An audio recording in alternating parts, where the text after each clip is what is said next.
Okay, look, if this X-Men movie isn't awesome, I don't know what is. And it's part of the MCU. No, for real. It's part of the MCU. I bullshit you now. You need to watch it. Yeah.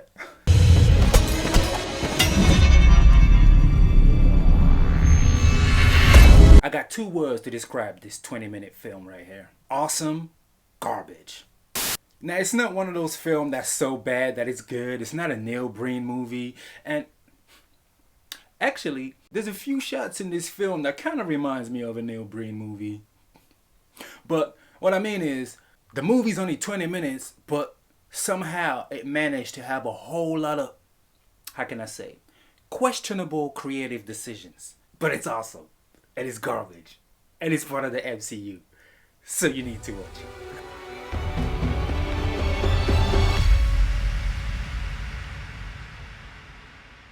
Gambit. Play for keeps. So the movie starts and obviously you see my man Remy. He just robbed the bank and he's driving away. So far, so good. But then you get this.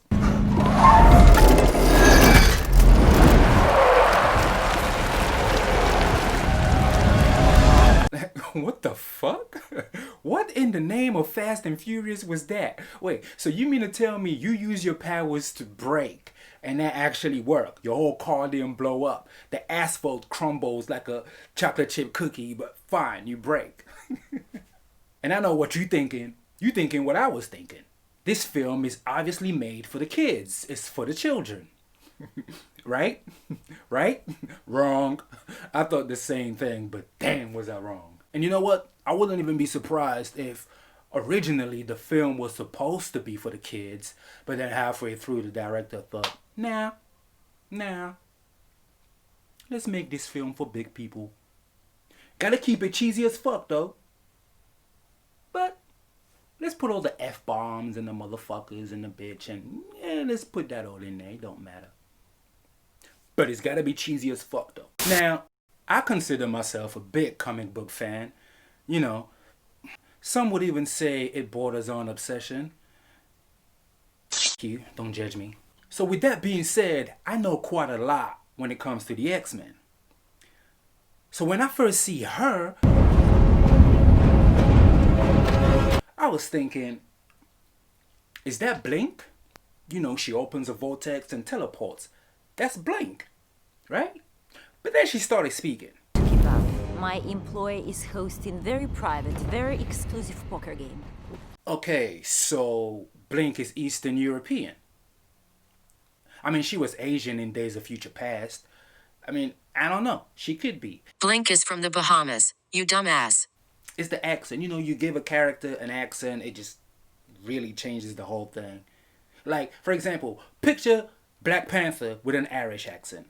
Do you get what I'm saying? You know what I mean? Or Dr. Xavier with a Chinese accent. Overall, there's nothing wrong with her being Eastern European. But if you ask me, questionable creative decision.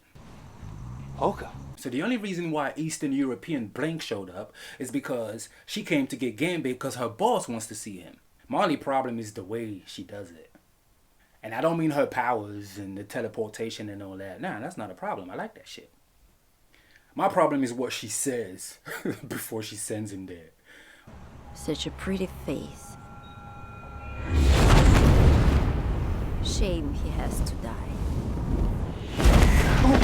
That line has been used in over 1 million movies before. So I'm just thinking, while you was writing that script, is that the best line you can come up with?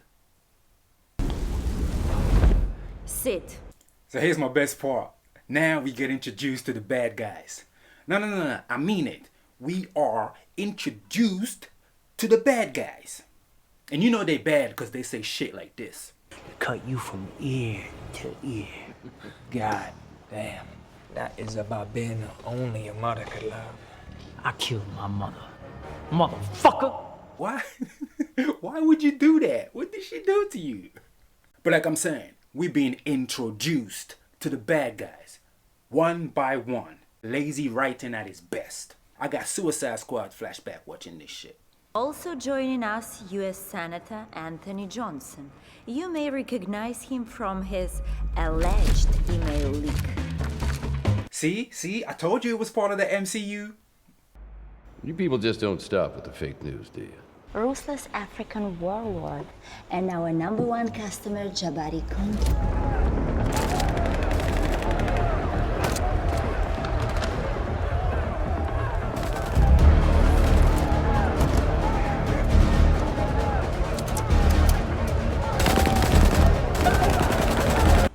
His time in Foreign Legion earned him over 300 confirmed kills. And our head. Bonjour, Ashley.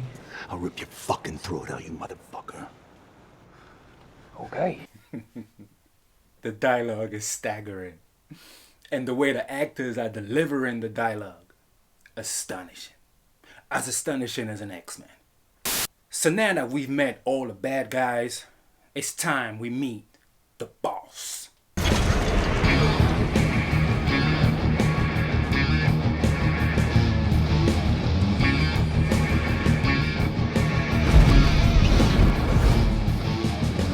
We have a full house tonight.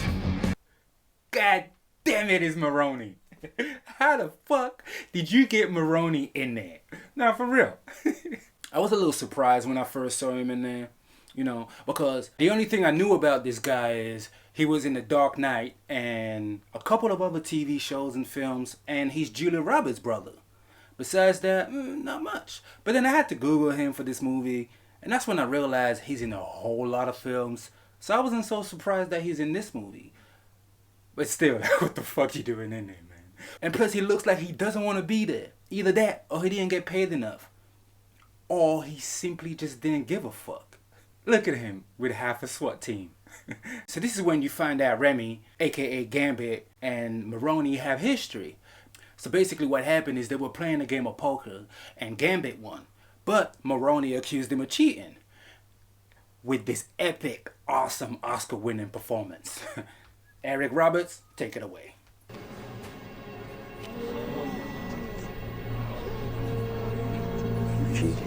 You cheated. He cheated. Now really, was that the only take? There wasn't another take you could have used? Like for real?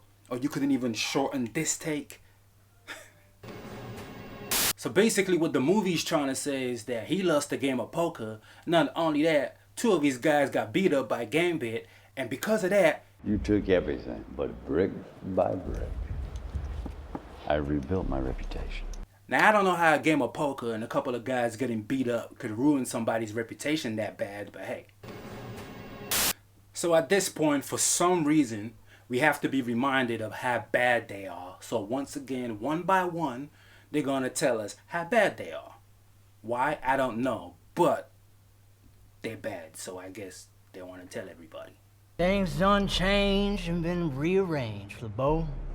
Old alliances have been broken, and new alliances have been made.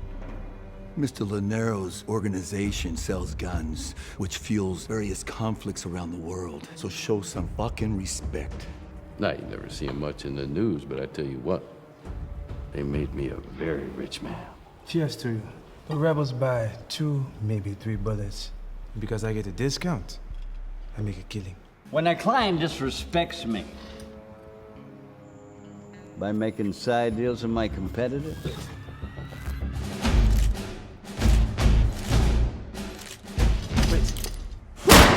Wait a minute. Do you really have to tick all the boxes in the cliche application? Like really? The black guy dies first? And what's up with the screen?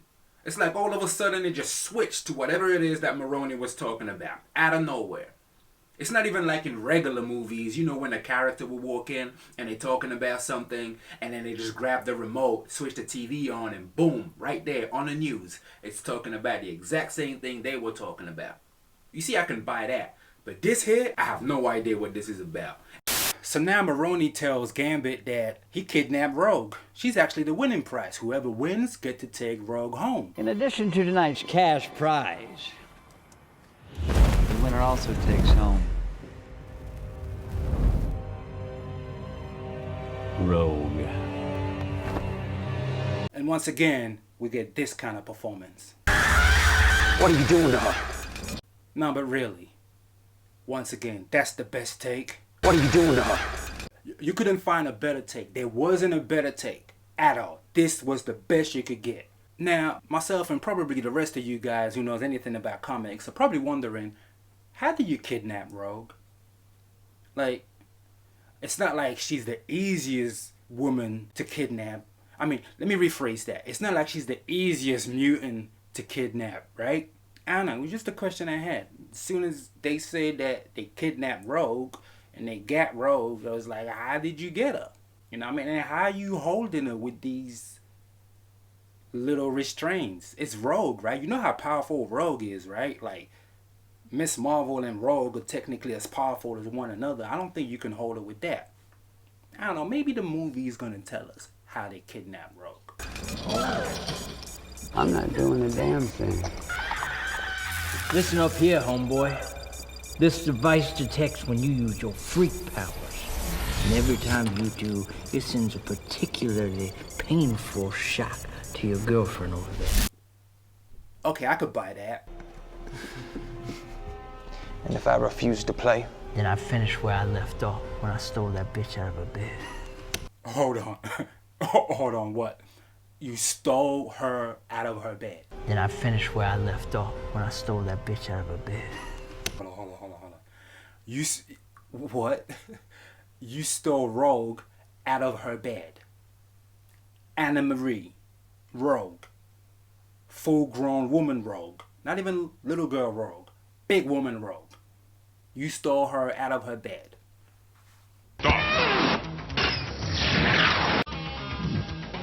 Poor boy was in a coma for 3 days.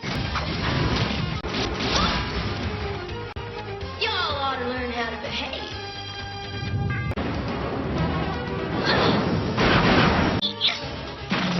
I don't know how much you can retcon Rogue, or even if you did a movie version, she will never be the kind of woman you could just kidnap out of her bed by this guy.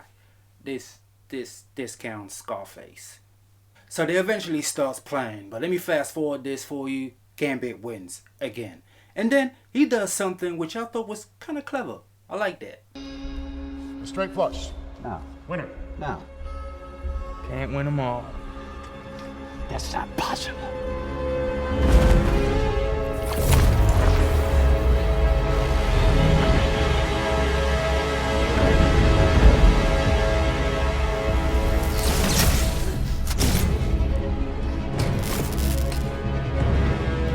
And then obviously a big action scene breaks out because Maroni says this. Whoever kills this prick takes home the whole fucking pot. Now you see, the action is kind of good. I've seen a lot worse. A lot worse. But you see, my only problem with this action scene is, how can I describe it? Some of the shots in it are as pointless as a Power Rangers backflip. Or should I say backflips. You know what that is? You ever seen a Power Ranger, right? A Power Ranger could run from there to there, or they can walk from there to there, but instead they're gonna do a whole bunch of backflips. And you see, in an action scene, when you have a whole bunch of shots that are pretty much pointless, that's pretty much what it is. They're as pointless as a Power Rangers backflip. You okay? You see, like this shot.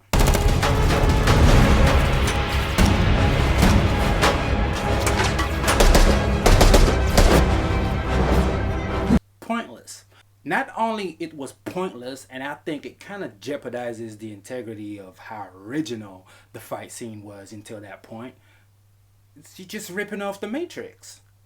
You know, you could have done the whole action scene without sprinkling the little Matrix in there, or at least be subtle about it. Shoot it from another angle. Shoot it fast. Doesn't have to be slow motion. Next time we're spending the extra bucks and we're buying from Stark. NANI? Now I could end the review here, but there's a few more things that happen. I just have to talk about them. Like this last shot right here. So Maroni actually runs away because all of his men are pretty much dead.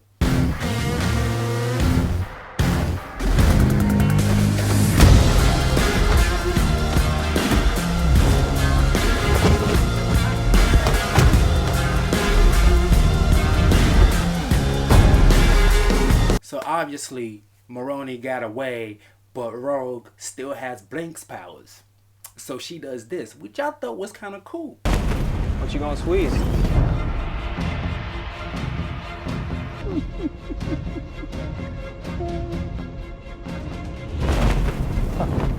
It's bad etiquette to leave your own party before it's over. What the fuck?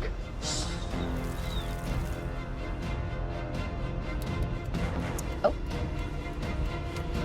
I'll take that.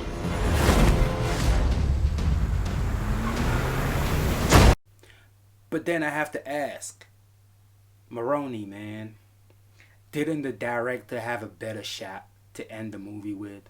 I mean...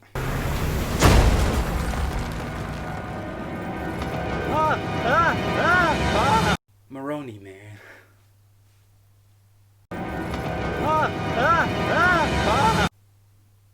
Really? That was the only take? You didn't do another take? If you didn't, why didn't you just delete that shot? We could have just seen him going over the bridge and done. What was the point of that half-ass scream? That scream that says, I'm not getting paid enough for this.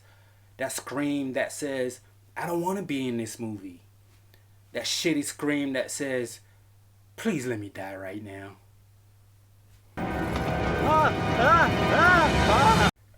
Look, man, all I'm saying is you gotta watch this film. It is awesome garbage. You gotta watch it. And look, I'm saying this, man. The only reason I'm calling it awesome garbage is because I can see how good the movie could have been if it wasn't so cheesy and, you know, so cliche, and if the black guy didn't die first. Like, the movie's 20 minutes. How can the black guy die first? Like, come on. But it's not even the problem. But you know what I mean, though, right? On the real, you remove the cliches, you remove the cheesiness, and you kind of have a decent movie.